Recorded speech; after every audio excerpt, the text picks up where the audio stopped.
From a market standpoint, I figured we'd start on the international side and just shake things up a little bit.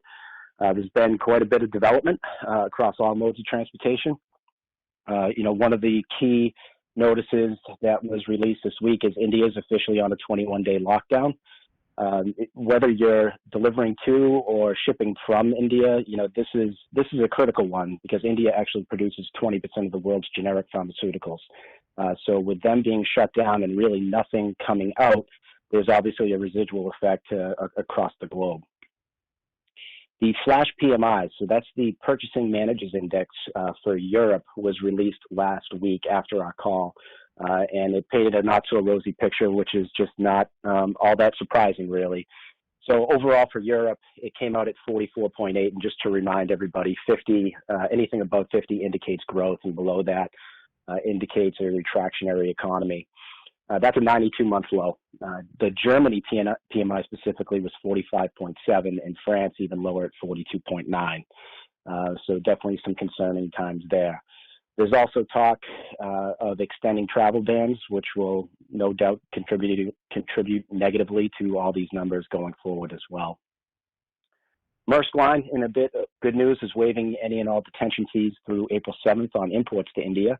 The ports and terminals will still be operating. It's just nothing else is really going to be happening. So you'll see boxes sit. Unfortunately, the crew on board a Maersk vessel in Ningbo was hospitalized in China just due to suspected cases of coronavirus, which were confirmed today. That was the first reported cases on board a container ship. Now, that is a particular point of concern for anybody operating in the international space. And unfortunately, CMA just reported a crew member of the CMA CGM Marco Polo tested positive for COVID-19. That vessel is currently in Spain, and there's an unconfirmed report that it was not allowed to dock in the port of Algeciras. So these are two very concerning developments in the ocean freight space. Now, ocean freight volumes overall are just about to drop and plummet significantly due to the extended shutdowns. In the U.S., we've got 38 states that have that shelter in place. So the 2M Alliance, which is Maersk and MSC, if you're not familiar with the ocean freight alliances, they've been especially active on blank sailings. And a blank sailing is essentially just a canceled sailing for those of you not that close to it. They've removed 21% of capacity in Asia to Europe strings. And based on the booking cancellations that we're seeing from U.S. shippers, Asia to U.S. is going to be next. And in fact, OOCL has already canceled for China to U.S. West Coast services. So there's going to be more to come on this as well. For those of you not as familiar with why this happens, when volumes drop, the ocean freight carriers will remove capacity from different vessel strings. So they shrink down that capacity to be more in line with demand. But unfortunately, the volume is going to tank so much, there's not going to be anything they're going to be able to do. So those rates will continue to drop. Marine terminals in LA and Long Beach currently operating around 80%. So we've seen some adjustments to hours and shifts. We've seen obviously some workforce reductions due to people being out sick, but we'll continue to monitor that as well. On the air freight side, if you are in the air freight market, you've clearly seen spot rates go up. Spot rates for air cargo from Hong Kong to North America has gone up 27% in the last 2 weeks, and spot rates for air cargo going to Hong Kong to Europe have jumped almost 50% in the last 2 weeks. This is heavily driven by the pharma industry. So this is now that China's back up and running, a lot of the pharmaceuticals are now making their way into the destination countries. All the passenger aircraft, for all intents and purposes, have been grounded. Some are being repurposed to carry cargo. But overall, as we reported last week, the airline industry is taking a significant beating, with the forecast of a $250 billion hit for the entire calendar year 2020. And I was reading an estimate for this quarter of a loss of about $66 billion. So not great news there, unfortunately. Customs. So CBP, bear with me for 1 minute. CBP has been granting some verbal approvals for additional days on entry submissions, so nothing official on that. They've also assuring everybody that they're 100% operational despite working remote. but they are throwing out a possibility for clearance delays. So after I wrap up, it'll be interesting for all you importers out there if you are seeing any delays on clearances. And Canadian government recently announced a 75% wage subsidy for small to medium-sized businesses impacted by COVID-19. And it's a little bit open-ended, so they're still trying to determine who actually qualifies for this, because obviously trucking is going to take a huge hit. Volumes in Canada have screeched to a halt, so their outbound tender volume index is right around 10,000, whereas last week at this point ours was around 12,700, and we'll get to an update on that in just a minute. Unemployment claims in Canada are over 1 million, and that kind of pales in comparison to the U.S., but when you factor in that there's only 38 million people that live in Canada, it's a huge, huge number there. Shifting over to domestic truckload, as of March 27th, so just a couple days ago, the outbound tender volume index is 12,400, which is 15% higher than at any peak in 2018. Now, there was a drop from March 26th, the day before.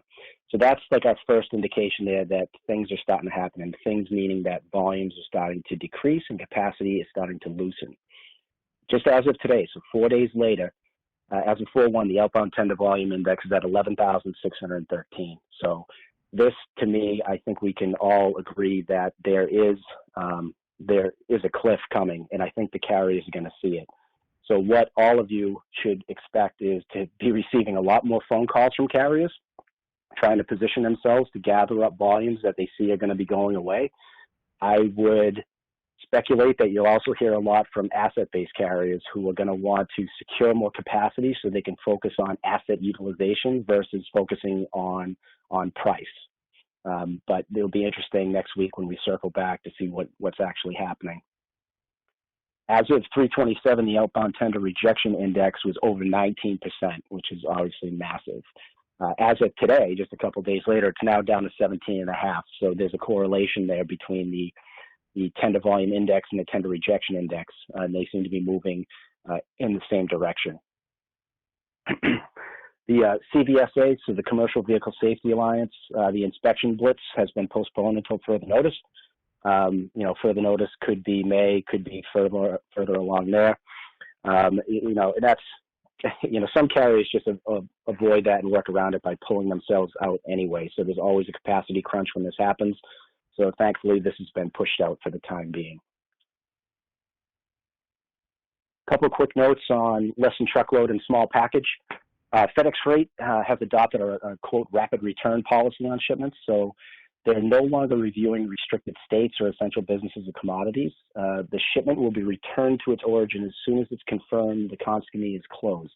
And it's the shipper's responsibility to confirm the location will be open.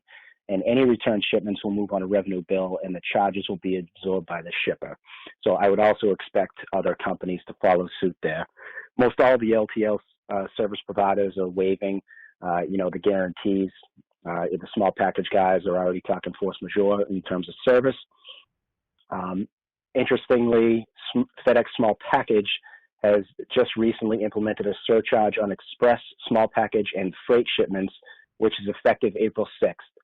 Those charges are either going to be 45 cents a pound or 10 cents a pound, and it depends on the origin and destination that you're shipping from and to. Coincidentally, FedEx also did not have a very good quarter. And you hate to say that they're being opportunistic here. I always want to assume positive intent with everybody, but this is an additional surcharge that's been rolled out. I think you can get the details right at fedex.com, or we can include it in the notes that we push out. A couple of quick notes on fuel, just another miscellaneous item. So WTI crude today is currently at $20.41. The Brent crude is at $25.20. They both had a little blip yesterday, but it's since retracted with no real end in sight. As most of you are aware, there's a bit of an issue between Saudi Arabia and Russia, so we continue to sit on excess inventory. In fact, the largest holding site, which is in Oklahoma, is essentially at max capacity when it comes to crude oil. National average price of diesel is at $2.58. That's a 12th straight week of declines. Again, no real end in sight on that either. So a little bit of a reprieve for us there. St. Louis Federal Reserve forecasted unemployment, they sent out a notice yesterday. Their forecasted unemployment rates could potentially hit 32% in Q2, which would equate to 47 million workers being laid off or furloughed.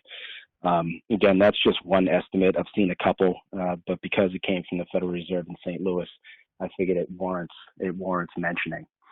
Unfortunately, I wish we had some better news. Obviously with capacity loosening up, you should see some reprieve on rates on the truckload side. Unfortunately, it's loosening up for all the challenging reasons that we're all kind of living through.